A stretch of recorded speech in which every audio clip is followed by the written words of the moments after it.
Hi, I'm Gabriel Hernandez. This is Watcher DM.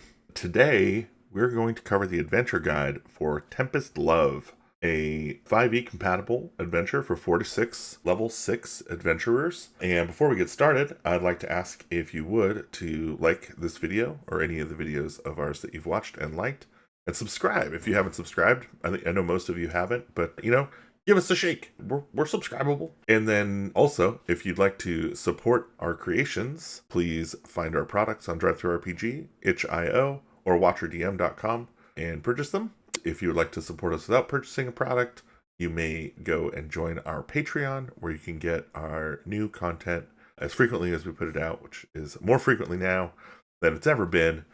Time to go get in on the Faraday business. All right, let's get into it. Tempest Love. I kind of pitched the idea for this adventure way back in the day, and Jesse Brown, bless him, wrote it. It is something of a love story. We have an anime title for this one, which is not in the adventure, but it's basically like, I'm supposed to be running my genie kingdom, but I've fallen in love with a volcano.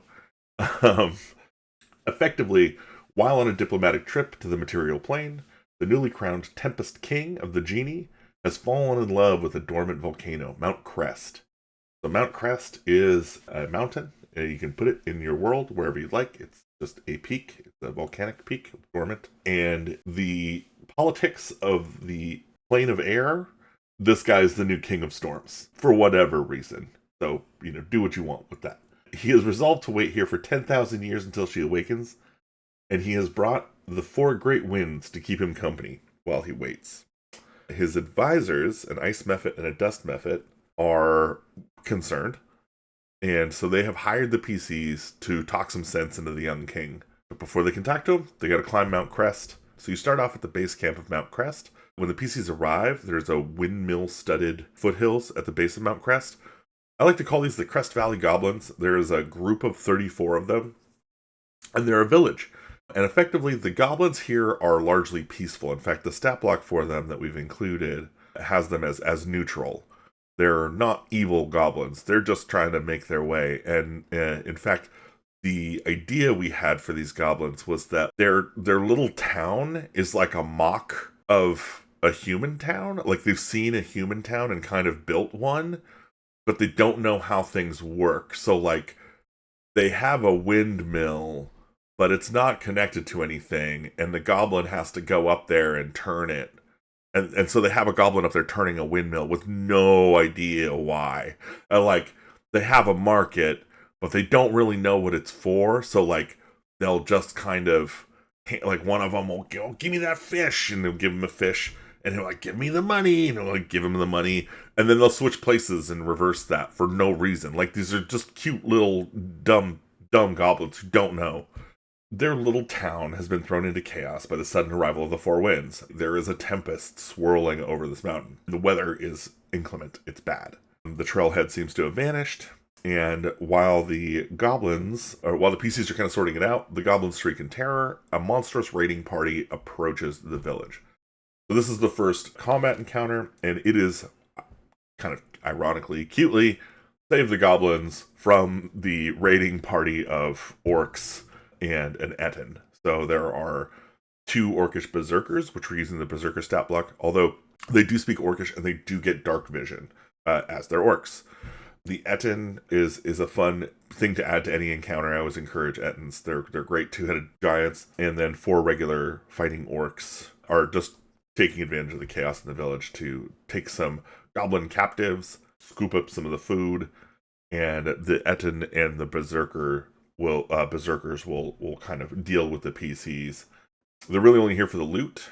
So if they're defeated and interrogated, they'll be able to tell the PCs that they saw muscly, blue-skinned, fancy lad telling the air to make the way up hidden. They can give the clues that the party needs to find the pass, as the pass has been made invisible via a major image and is now protected by an invisible stalker.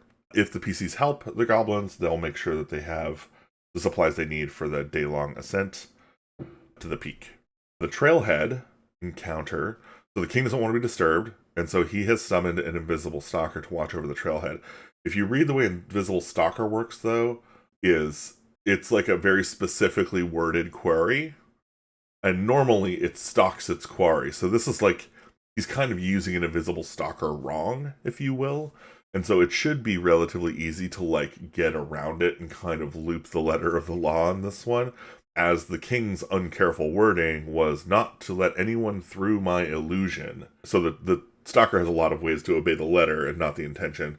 It is fully prepared to tell the PCs that they can just dispel the major illusion or even find a way around it by climbing up, and the stalker will have no responsibility to stop them. So I think the interesting thing here is playing an invisible stalker. Now, the other interesting thing here is that they speak Auran, they understand Common, but they don't speak it. So you may want to change that if nobody in your party speaks Primordial. Like, getting information out of this could be difficult. Of course, once the party knows how to make their ascent, they can, and on the ascent, they will find a stone giant priestess, an ancient stone giant priestess. In fact, she is eroded away down all the way to a medium-sized creature. She is just kind of what's barely left of an ancient stone giant. And she is generous. She is a kindly giant, and she will feed them hot soup and offer them a place to spend the night, a chamber far from the entrance with raised stone slab stacks, copious yak pelts, allowing for a long rest. So this is kind of the rest opportunity if they've gotten into these fights here beforehand and taken a bunch of beating. The Invisible Stalker is a CR6. It can be pretty challenging for a single party. And you are going to want your party rested before they reach the summit. So make sure they take this. They're going to need their resources. The PCs really have nothing to fear from her. She'll tell them everything she knows about the young Tempest King and his hopeless love. In the morning, she's gone, but a basket of hot bread, yak butter, and jerky will be waiting for them with their gear. So in this adventure, the party doesn't actually have to worry about resources. This isn't like a hex crawl up a mountain or anything. That adventure will be coming out later. Wink, wink. Area 4 is the Shrine of the Mountain Goddess. So the party has reached the summit. They're at the peak, and they find a beautiful, tranquil, kind of eye of the storm moment at the top of this mountain. When they push through the great stone doors, they're going to find a glittering room with all kinds of treasure in it. And yeah, there's little prayers from the goblins and offerings. There's a large statue of the mountain goddess, Crest. Sitting in meditation before her is the Tempest King. And as soon as the party enters, he's basically going to flash angry, like a Tempest King does, as a Storm King. "Did my advisors send you?" he says, more a statement than a question. "Those squawking mephits, can I not be given even a single day of peace?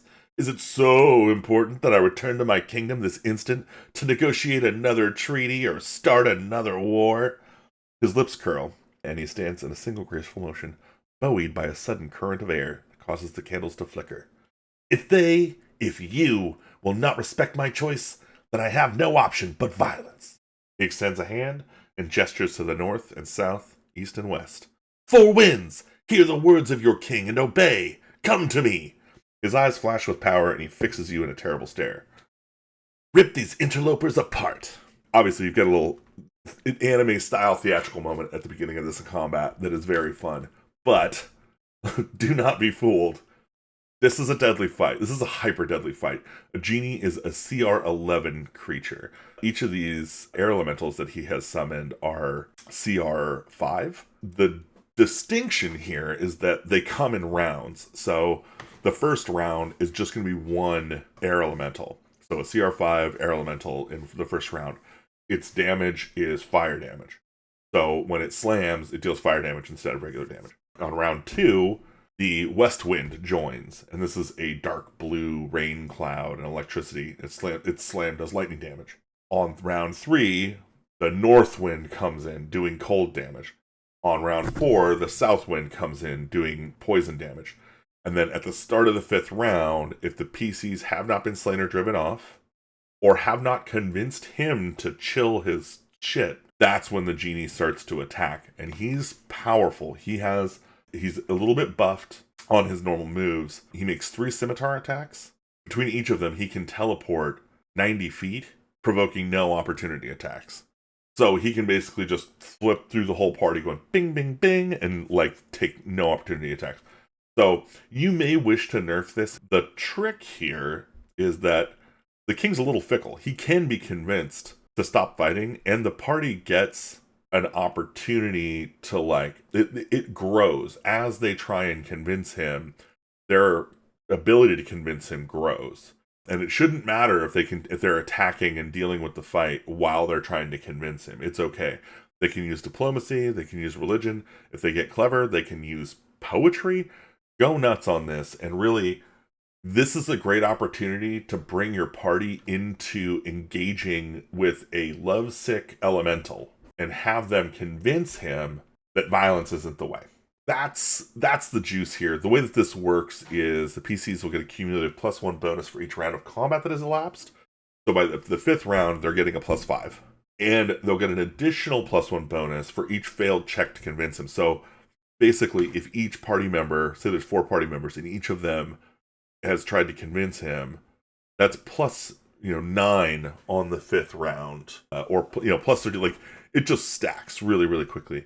The first success will weaken the king's resolve, imposing disadvantage on all attacks he makes. So even if they make a single success, his ability to hit them after round 5 is going to be diminished. The second check will cause him to call off the attack entirely and send the 4 winds back to their origin. He'll apologize. Obviously, they'll have to negotiate with him to leave the village, but he can be convinced. The aftermath is that if the Tempest King is convinced to leave, then life will return to normal for the Goblin village below, and the villagers will build a statue honoring the PCs. If the Tempest King remains, the unpredictable weather will force the goblins to move elsewhere, and the local area will become overrun with monsters. Now, this adventure does not really provide any treasure. There's not a ton of treasure in this adventure. So, in fact, there's none. So my advice would be to roll up the treasure for a lair, or something for a genie or one of the air elementals, and do hand out some interesting treasure there. Or if you've got something cool that you've got that's like elemental or air elemental based that you want to inject in your campaign, this is a great place to have the King of Storms offer it to the party. It can be a MacGuffin plus magical item. Alternately, the stone giants set up this temple as a place of worship for Mount Crest, which is a volcano. So if you want to inject, a secret treasure here, there could be a dungeon underneath this temple once you've convinced the Tempest King to leave. This could be a great jumping off point for, a volcanic delve or a mountain delve or something really wild here. And in fact, if you convince the Mountain King or the Tempest King that you can go into the mountain and bring his love to her inside, and then you've got a dungeon down there for getting to the heart of the mountain and professing his love to the mountain. Now you've got like this joining of an air elemental and a volcano, probably earth elemental or maybe a fire elemental. The story kind of writes itself. I think it's a fun way to go. Again, as with the majority of our adventures, especially all of our new ones, we include a supplement page, which includes the stat blocks you will need with the modifications as described in the adventure module. And yeah, that's it. That's the whole adventure. Tempest Love. I personally like when adventures have characterizations of monsters and such as forces of nature, when their motivations are expressed as human motivations. So love, greed, the normal stuff that we experience. And it just looks that way to us mortals, and so we express it that way, and then it turns out to be true. I'm a fan of that kind of fiction, and so that was kind of the pitch, and this is the result. I hope you enjoy it. If you have played this adventure, or like the story, or want to tell your own story, please sound off in the comments. We'd love to hear from you. Any engagement with these videos really helps us out, and yeah, I hope you have a wonderful day, and we will see you in the next one. Stay weird.